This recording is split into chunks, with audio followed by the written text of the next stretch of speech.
তুহিন খান, আমরা কিন্তু আপনাদের গঠনতন্ত্র এখনো দেখিনি। আপনারা সিদ্ধান্ত কি করে নেন সেটা কি একটু জানাবেন আমাকে? একটি প্রশ্ন। আর পাশাপাশি একটু জানতে চাইছি যে ঠিক একই সময়ে যখন কিনা আপনার হাসনাত আব্দুল্লাহ এই কথাটি বললেন যে তার উপর এই মিটিং এ সেনাপ্রধান চাপ প্রয়োগ করেছেন, এক ধরনের ইনক্লুসিভ পলিটিক্স এর কথা বলেছেন, আওয়ামী লীগের পুনর্বাসন, রিফাইন্ড আওয়ামী লীগের পুনর্বাসনের কথা বলেছেন। ঠিক একই সময়ে আমরা উপদেষ্টা আসিফ মাহমুদ সজীবকে আমরা বলতে শুনলাম যে সরকার গঠনের আগে সেনাপ্রধান ওয়াকারুজ্জামান কোনোভাবেই প্রধান উপদেষ্টা হিসেবে ডক্টর মোহাম্মদ ইউনূসকে মানতে চাননি এবং তিনি স্পষ্ট বলেছেন যে সেনাপ্রধান বলেছেন বুকে পাথর চেপে সিদ্ধান্তকে তিনি মেনে নিচ্ছেন। এই সময়ে ঠিক এই বিষয়গুলো কেন আসলো, এর আগে কেন আসলো না? আপনাদের কি সেনাপ্রধান নিয়ে কোনো আপত্তি আছে, এবং যদি হয় সেটা কি আগে ছিল না এখন হলো? ব্যাপারটা কেন, মানে এখনই কেন? ধন্যবাদ।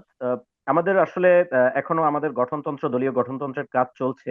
এখনো গঠনতন্ত্রটি প্রস্তুত হয়নি। আহ, এখন যেটি হচ্ছে সেটি হলো আমাদের বিভিন্ন উইং তৈরি হচ্ছে, বিভিন্ন সেল তৈরি হচ্ছে, দলীয় পার্টিগত বিভিন্ন সেল তৈরি হচ্ছে, উইং গুলি হচ্ছে।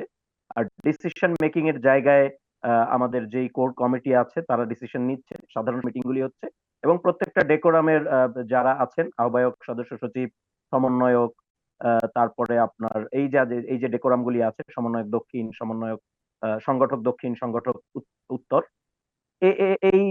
এই যে ডেকোরামগুলি তারা বসে কোনো বিষয়ে যদি তাদের ডেকোরামের বিষয় হয় তারা সিদ্ধান্তগুলি নিচ্ছেন বসে, এবং যদি দলীয় পার্টি ডেকোরামের বিষয় হয় সেটি একটি কোর কমিটিতে সেটি আলোচনা হচ্ছে, সেটি তারা সিদ্ধান্ত নিচ্ছেন, পরবর্তীতে সেটি সাধারণ সভায় আলোচনা হচ্ছে, সেভাবে সিদ্ধান্ত গ্রহণের প্রক্রিয়াগুলি হচ্ছে।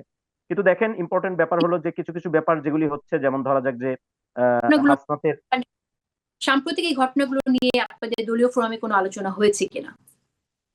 সাম্প্রতিক এই ঘটনাগুলি নিয়ে যে গতকালকে দেখেছেন যে একটি প্রেস ব্রিফিং হয়েছে গতকালকে সন্ধ্যায়, যেটি মূলত আওয়ামী লীগের বিচার এবং আওয়ামী লীগের কার্যক্রম নিষিদ্ধকরণ ইত্যাদি ইত্যাদি ইস্যুতে যে প্রেস ব্রিফিংটি হয়েছে, সেটি আসলে একটি ইনিশিয়াল মিটিং এর পরেই এই প্রেস ব্রিফিংটি হয়েছে। আর এবং প্রশ্নটি আপনার কাছে রেখেছিলাম, আপনি যদি এই প্রশ্নটি উত্তর দেন। হ্যাঁ, দ্বিতীয় প্রশ্নটি কি যেন ছিল?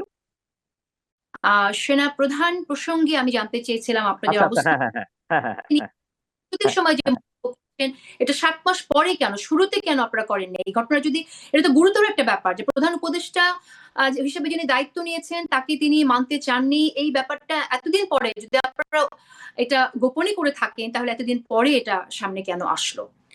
আচ্ছা, প্রথমত আমি জানি না ঠিক যে যেই ভিডিওটি ভাইরাল হয়েছে আসিফ মাহমুদের, এটি কবে ধারণ করা হয়েছিল এই ভিডিওটি, আমি শিওর না সে ব্যাপারে।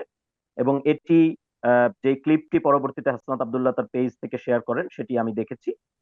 তো আমার কাছে মনে হয় যে সরকার ডক্টর মোহাম্মদ ইউনূসের ব্যাপারে যদি ওয়াকারুজ্জামানের এই ধরনের বক্তব্য থেকে থাকে এবং সেটা গভর্নমেন্টের লোকজন যদি আলোচনা করেন, এখানে আমার মনে হয় যে এনসিপির খুব বেশি কিছু করার নেই। কারণ আসিফ মাহমুদ সজীব ভুঁইয়া তিনি একজন উপদেষ্টা, তিনি তার জায়গা থেকে তিনি কখন কি বলছেন না বলছেন এই জায়গাগুলি একান্তই তার এবং সরকারের ব্যাপার।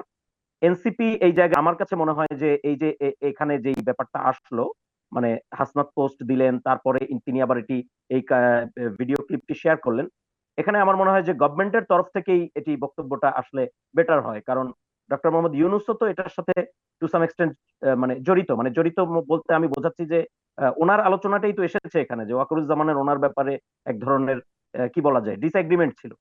তো ডিসএগ্রিমেন্ট যদি থাকে, এবং ওয়াকারুজ্জামান তারপরে তো পাথর চাপা দিয়ে সেটা মেনেও নিয়েছেন, সুতরাং আমার মনে হয় যে এই আলোচনাটা এই পাথর মানে এটা শেষ সেখানে। কারণ উনি তো এটার বিরুদ্ধে বিদ্রোহ করেন নাই, উনি তো ডক্টর মোহাম্মদ ইউনূস তো শেষ পর্যন্ত হয়েছেন আমাদের প্রধান উপদেষ্টা। সুতরাং আলোচনার টেবিলে অনেক কিছুই হয়, যখন উপদেষ্টা পরিষদ নিয়ে আলোচনা হয়েছে, আমি জাস্ট ফর ক্লারিফিকেশন, উপদেষ্টা পরিষদ নিয়ে যখন আলোচনা হয়েছে অনেকের অনেক ধরনের মতামত ছিল। কেউ হয়তো কাউকে উপদেষ্টা হিসেবে চেয়েছেন, কেউ হয়তো কাউকে উপদেষ্টা হিসেবে চান নাই, কেউ হয়তো ইভেন ছাত্রদের উপদেষ্টা হবে কি হবে না তারা এটা নিয়ে ভেটো দিয়েছেন, কেউ হয়তো সেটা ভেটো দেন নাই, কেউ হয়তো ইত্যাদি অনেক ধরনের আলোচনা, মানে ওটা তো একটা ক্যাওটিক সিচুয়েশন, সেখানে অনেক ধরনের আলোচনা আসতে পারে অনেকের তরফ থেকে, কিন্তু শেষ পর্যন্ত সেই আলোচনাগুলি কিন্তু মানে শেষ সে পর্যন্ত ফলাফলটা কি হয়েছে সেটা ইম্পর্টেন্ট আমার কাছে মনে হয়।